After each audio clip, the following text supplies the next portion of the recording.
This is English shorthand dictation number 220 and the dictation speed is 120 words per minute. Ready? Start. Mr. Vice Chairman, sir, before I come to the point, on behalf of my political party, let me assure you that we are going to protest every single second of every working day of this session against this biggest international scam involving billions of dollars. That is nothing but this Pegasus. It has hacked the mobile phones of not only the journalists, not only the politicians in general, but it has also hacked the mobile phone of the General Secretary of our political party. We are not going to spare a single second. I am telling you the fact. Now let me come to the issue of COVID-19, paying my homage to all the departed souls who have left us due to coronavirus. Let me quote a famous sports personality: failure is not fatal, but failure to change might be. The problem with our present government is that it is failing to change itself, and that is why it is becoming fatal. Let us remember that the first COVID-19 case was reported in January 2020 in Kerala. Sir, once again, I assure you that I will maintain the decorum, and certainly I will address Mr. Modi as our learned Prime Minister. I will never use sarcastic words against him, though he used sarcastic words for our Chief Minister Mamata Banerjee.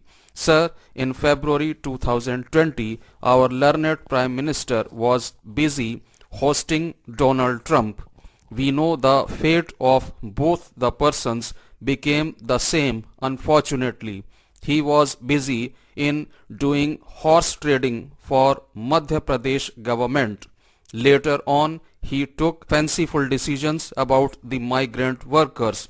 The entire rural India got infected of COVID-19. Everyone saw this. When the question of testing came up, this government purchased testing kits from China with a profit of 145%, and these were found to be faulty everywhere. Thousands of migrant workers died on the roads.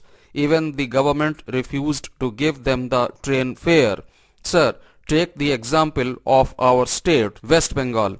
Our Chief Minister not only offered the train fare but also gave employment to all those migrant workers who were thrown out of different parts of the country. Sir, the COVID-19 is a multi-system disease. The situation is not the same in every state of the country, but there is no value of federal structure of the government. With unilateral advisories, the state governments were restricted. There are severe restrictions on several issues so far as the states are concerned. I would like to remind you that the concept of safe home, the concept of physical distancing by drawing circles on the road, the concept of social distancing, and the concept of comorbidity studies were the brainchild of none other than Mamata Banerjee, the Chief Minister cum Health Minister of our state.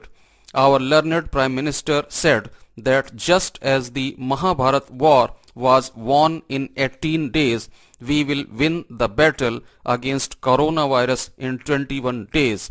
What has happened? He asked us to beat drums. He asked us to light lamps, and we followed that. Unfortunately, the government and the BJP leaders tried to make our Prime Minister an international leader. So they declared that we have won the battle against COVID-19. There was no preparedness for the second wave. When the second wave came in, what did we see? People were dying on roads because of scarcity of oxygen in this 21st century. Can you believe it? our Chief Minister offered a piece of land to build up an oxygen plant, but our learned Prime Minister has given sanction to his beloved state Uttar Pradesh, where the dead bodies were found to be floating in the river.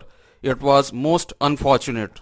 Sir, everyone is well aware of the Kumbh Mela. Crores of people got infected because of that.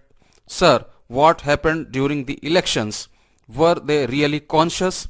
Tamil Nadu, which is having 234 assembly constituencies, had election in single phase, whereas our state of West Bengal, which has 294 assembly constituencies, had election in 8 phases.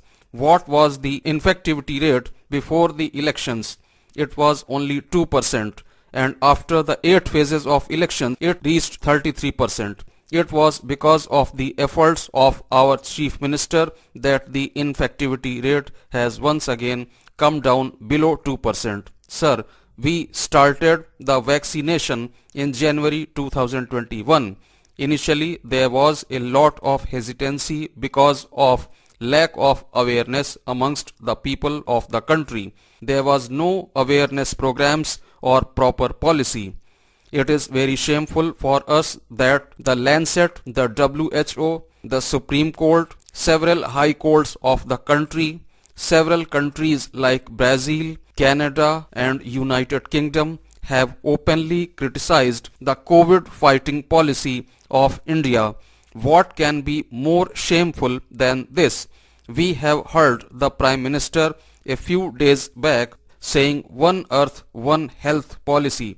On the contrary, only a few months back he made one vaccine, three prices policy. Can you believe it? In India we have seen that there is one price for central government, another price for the state governments and a third price for the private sector. They have opened the floodgates for corruption. The vaccine producing companies are not getting paid regularly. A vaccine producer has left India and he was under Z category protection given by the government of India. Our learned Prime Minister and our health department initially said that they are not going to take the responsibility to vaccine those who are below 45. Are they not the voters? Are they not the Indian citizens? States decided to purchase vaccines, but the Prime Minister has centralized the power of vaccination. You can see what has happened. We have seen our government was busy in the Central Vista project spending crores of rupees. What has happened to the budgetary allocation for COVID-19 vaccination? What will you say about the PM Cares Fund, which was not at all audited by the C&AG? The problem is that our Prime Minister is more in the mode of publicity. That is why again on 21st of June he started beating his own drum. He once again came in a self-congratulatory mode. He once again tried to play a one-day international match instead of a test match. He said that the government of India has inoculated this amount of people and that we have crossed the USA in terms of pace of vaccination. Unfortunately, if you compare the population ratio, you will see you have vaccinated only 1/3 of that of the USA. If you count the total vaccination, only 5% of Indian citizens have been vaccinated with 2 doses as of now. Sir, it is not the case of West Bengal only. Several other states are facing this acute crisis of vaccine. Even when the National Health Mission says that the highest vaccination rate is in the state of West Bengal and that the vaccination wastage is least in West Bengal, there is least allocation for West Bengal. Why is there such a stepmotherly attitude towards West Bengal? Sir, a data says that if we inoculate 10 million per day, we can tackle the third wave. And if we inoculate 3 million per day, it will cover 40% till December, and we can inoculate 60% at the end of March 2022.